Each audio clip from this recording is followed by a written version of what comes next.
Good morning and greetings from Rome. My name is Cedomir Nestorovic and I'm a professor at the ESSEC Business School in Singapore. I am addressing you from Rome because unfortunately I cannot be with you today, but I hope that you will have a very good and pleasant stay in Lebanon and hope to join you in the near future. The communication that I have for today is called The Muslims as Others in Former Yugoslavia, and this is a topic that is referring to many similar situations that we have in Europe for the population that in the past converted to Islam. So we have a similar situation in Bulgaria, we have a similar situation in Albania, and in some other places in lesser terms. But in former Yugoslavia, there was one unique experiment, which was the identification of Muslims as an ethnic group and not only as a religious group. So this is something that we are going to see in the following minutes. The first thing that we have to mention is that Islam came to the lands of former Yugoslavia with the Ottoman troops in the 15th century, and before that we didn't have Muslims in this part of Europe. So gradually, in several waves, the local population or part of the local population has converted to Islam, and this is why we have the Muslims living in former Yugoslavia. It means that contrary to some other situations, it was not an invasion or the settlement of Muslim population in one part of the land that has created such a significant number of Muslims. Before becoming Muslims, the local population used to belong to some other religions. So we have mainly the Christian tradition, the Orthodox and the Catholic one, but we also have a significant number of Bogomils who used to live in these lands. So the Bogomils are assimilated to some other population that existed at that time, that is in the Middle Ages. So they existed in Italy, they existed also in France under different names, but we had also this kind of population living in former Yugoslavia. The lands that we are referring to are mainly Bosnia, Serbia, Albania, Northern Macedonia. So all these lands used to be part of the Ottoman Empire. So this is how we have a significant number of Muslims living there. How do we have this kind of term which is becoming other? Since it is the same population, and we are talking mainly about Bosnia here. In Bosnia we have three populations. You have the Muslims, sorry, you have the Croats, and you have the Serbs. And the Muslims themselves are either coming from a population that used to be Croat or that used to be Serb, that is used to be Catholic or used to be Orthodox. So since it is the same population, how come that they are becoming others? Because if it is the same population, if they have the same origin, in that case the Serbs and the Croats should consider Muslims as their brothers, and the Muslims should consider Croats and Serbs as their brothers. They have the same ethnic origin. The only reason, the only difference that we have here is religion. So now we will have to analyze how did they become others. And we will identify three main reasons. The first one is historical, the second one is political, and the third is the sociological. So we start with the historical one first. They became others because when the local population has converted to Islam, the remaining population considered them to be traitors because they have abandoned them and they have moved to another faith, especially a faith that has been invading them. So in that case, they have been considered to be traitors to the nation and traitors to the religion. They are traitors to both because we don't have a clear ethnophilitism here, but the Croats have been identified as members of the Catholic Church, and Serbs have been identified as members of the Orthodox Church. So if their members are going to become Muslims, they are not only abandoning religion, that is, or abandoning the Catholic Church or the Orthodox Church, they are also abandoning the population, they are abandoning the nation. So they are not Croats anymore, and they are not Serbs anymore. And by the way, immediately the Croats and the Serbs, they have assimilated them to Turks, and they're calling them Turks because they are not anymore members of one nation or of the other, even if they have nothing to do with Turks, because they are not of this ethnic origin. They have been called Turks by the other population. Now, as for the Muslims, how do they perceive this? In fact, for a great number of them, if not for all of them, they started to enjoy a certain number of privileges by becoming Muslims in the Ottoman Empire. The Ottoman Empire was a religious empire, so automatically they were becoming members of the Muslim community, and they have the privileges. What kind of privileges? They could serve in the administration, and they could serve in the army of the Ottoman Empire. They not only enjoyed the privileges, but they also missed something. So they missed to pay the ill-famed jizya tax levied on Christians in these lands, and they also enjoyed the positive element of the dhimmi status that has been imposed to the others. So it means that there had been a certain number of privileges on top of the fact that many of the local Muslims coming from Bosnia and from the other lands in ex-Yugoslavia have become very important pashas and beys in the Ottoman Empire. So it means that for the Muslims coming or living in the Ottoman Empire, they also accepted the otherness because this otherness has given them a certain number of privileges.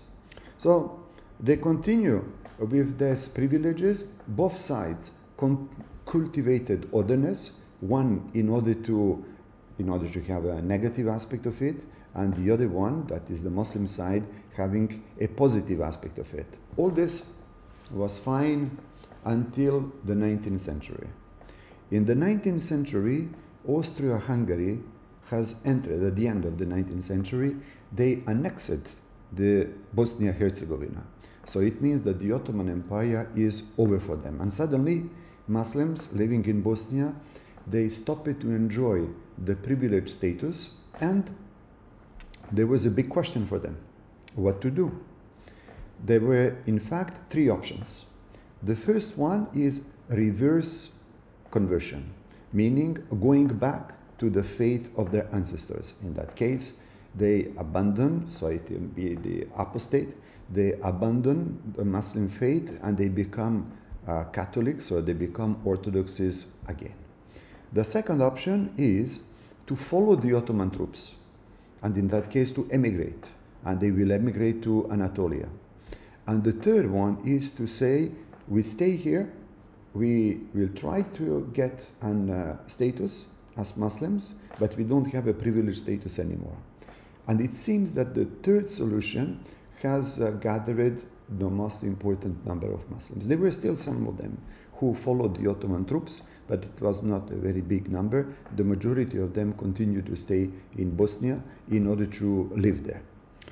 So from the historical point of view, it means that there was a, let's say, a change in the status for the Muslims. They have been rejected first by the others. They have accepted the situation for themselves. It lasted for a couple of centuries until the end of the 19th century. The political path is also, meaning the political influence concerning otherness, was also very important. And we will analyze this with the recent history. And we will start with the Second World War, where socialist Yugoslavia has been funded. So what happened? When Tito has funded the socialist Yugoslavia, he used the same theory of nation that has been used by Stalin.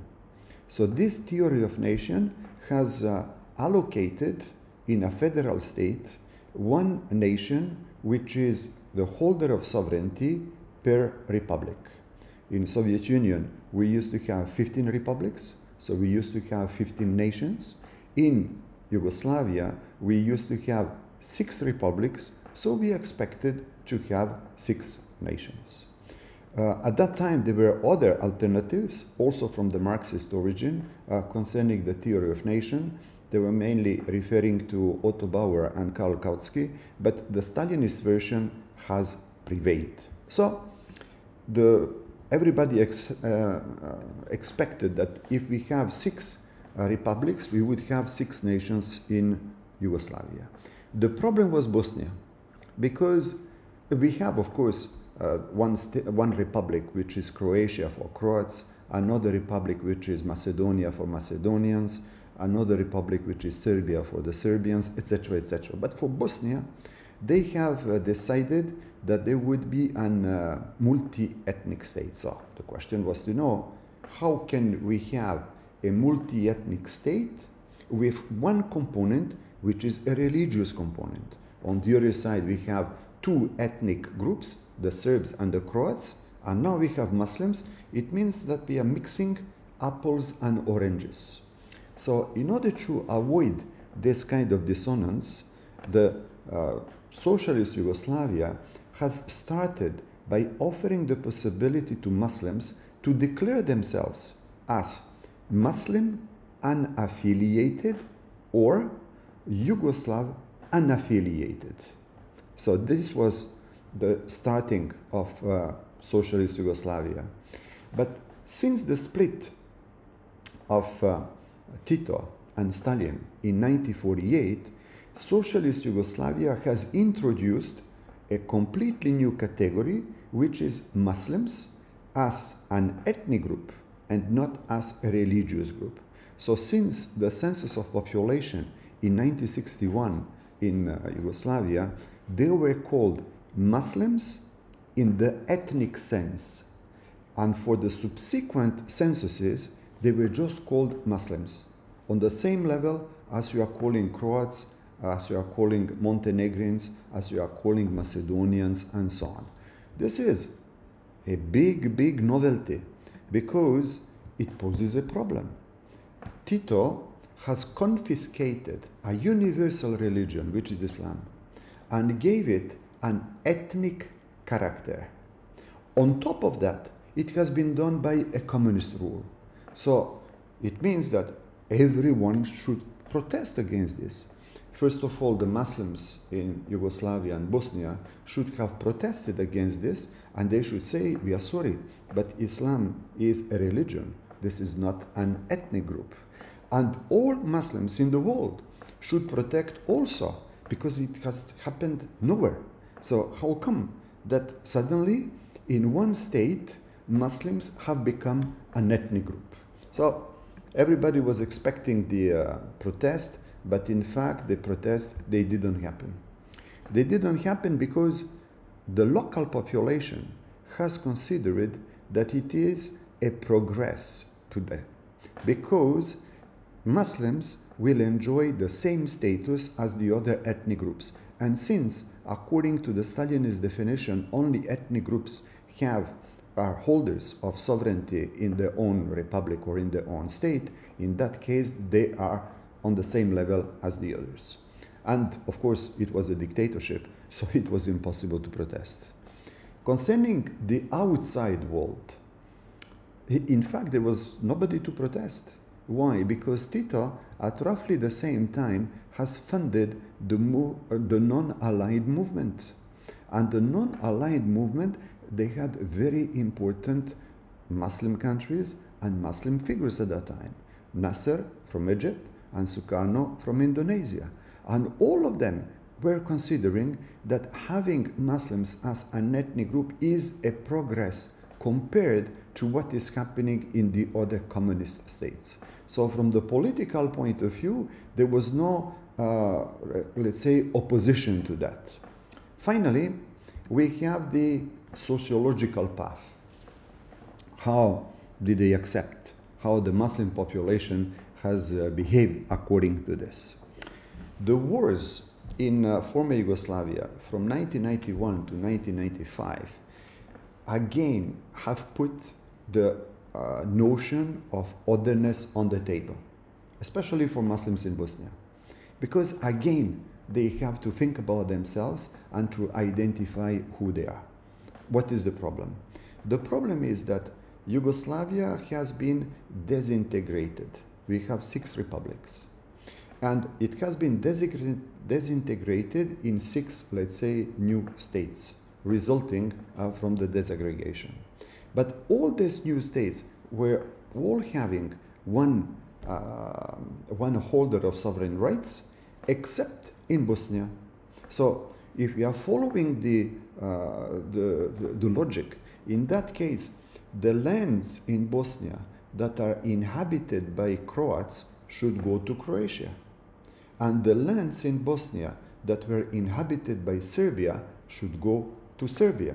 So, and we would have either no Bosnia at all, or we would have one very small Muslim land. And this Muslim land would become an independent country.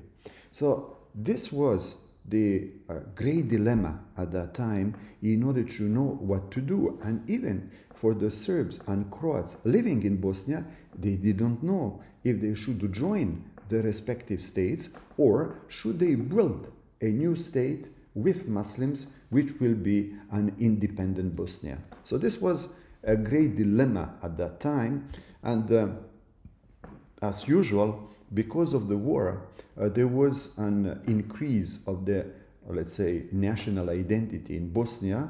So there was practically a consensus among Muslims, but also among some Serbs and Croats, that they should keep Bosnia as a multi-ethnic state. On top of this, the international community, especially represented by the United States, has put a pressure in order to preserve a state which is called Bosnia. So, in order to now build this new Bosnia, and while at the same time rejecting the Stalinist and the Titoist definition of nation, the Muslims living in Bosnia have also to find a solution what is happening with the new identity that they have. In order to do so, there are 2 options. Either we are following one concept which is called the invention of a new tradition by Eric Hobsbawm, or we are following the concept of the imagined community by Benedict Anderson. And it happens that in Bosnia they have applied both of them. Concerning the invention of a new tradition or the invention of a founding myth of Muslims in Bosnia, it was very convenient to use the Bogomil tradition. Because if Muslims, and this was happening, that is, some Muslims in Bosnia insisted on the fact that Muslims in Bosnia, they in fact come from the Bogomil population. So it means it is not Catholic and it is not Orthodox. In that sense, they are building an otherness by differentiating from the rest. And they are finding one unique origin for their own faith and their own group. This thesis of the Bogomil origin of the Muslim population does not resist a serious investigation. However, in order to build a myth, it has been used and it is still used by a certain number of people in order to differentiate. The second one, which is the imagined community by Benedict Anderson, they are using a new term. So what is the new term? Instead of calling themselves Muslims, they are now calling themselves Bosniak. So this term, Bosniak, is an old term, but they have been resuscitating this term in order not to insist completely on the religious side. In that case, they would call themselves Muslims, but they are incorporating the territorial side, that is Bosnia, with the religious side. So in fact, the term Bosniak means Muslims from Bosnia. And this term has now been accepted by the great majority of people in Bosnia, while it has not been used at all since the Second World War. So it means that this imagined community is sometimes also following the invention of a new tradition. I will now make a conclusion for this, and I have in fact two conclusions. The first one is that Muslims as others in ex-Yugoslavia has experienced a sinusoidal path. It was going up, it was going down, rejection, acceptance, etc. And in fact, it had been used by both sides. That is Muslims on one side and Christians on the other side. And they have changed their position to this. The conclusion is that building Muslims as otherness in ex-Yugoslavia is a very dynamic path. It doesn't follow one clear and steady linear path. So since it is a dynamic path, it can also happen that in the future it can change as well. The second conclusion is that having otherness for the Muslims in ex-Yugoslavia does not refer to just one type of explanation. In fact, it refers to three of them. It has historical explanation, it has sociological explanation, and it has a political explanation. In that sense, it is a complex process. And this complex process necessitates several points of entry. We cannot have just one point of entry for this. I will now finish with this presentation, and I hope to have some questions from the audience. Unfortunately, I am sending this video because maybe we will not have the possibility to have an online discussion, but I hope that the online discussion will happen, and in that case I will be in a situation to exchange with the members of the audience. I wish you a very pleasant stay and hope to see you in the future.